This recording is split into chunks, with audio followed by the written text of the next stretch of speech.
Бихачка пушта лажни вести на брза лента. Новинарката и водителка во телевизија Алфа Анастасија Елиевска ја вработија во МЕПСО заедно со синот на поранешниот председател Иван Иванов да вршат надзор во државната енергетска компанија. Скандалозното обвинување за партизација на МЕПСО од ЦДСМ со блиски луѓе до власта падна во вода во истиот момент, со оглед на тоа дека станува збор за лица кои имаат исти лични податоци, но различни идентитети.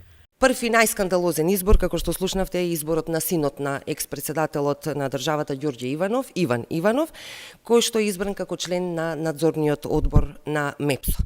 За да бидам попрецизна и за другите имиња кои што зборуваме, јас би сакала тука и да ги прочитам. Иванов е дипломиран политиколог и нема никаква допирна точка со тоа што ќе треба да го работи.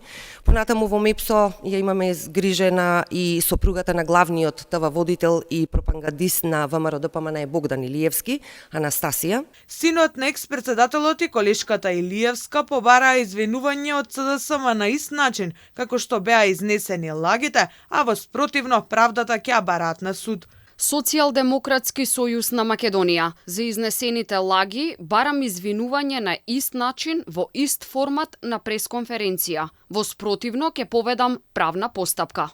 На господјата Кузеска би сакал да и посочам дека покрај тоа што сум дипломиран политолог, како што таа посочи на пресот, истовремено сум и доцент и универзитетски професор по политички науки, па би ја поканил на некој од моите предавања, со што можеби би ги подобрила незините политички вештини, па можеби во иднина нема да прави вакви аматерски грешки.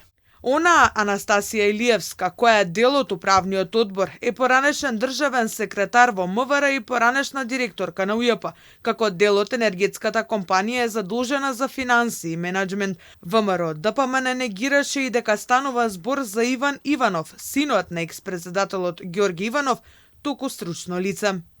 Во СДСМ расколот е очигледен, покрај тоа што мешаат роднини и јавно излегуваат на говорница и прозиваат луѓе, почнале и меѓусебно да се местат.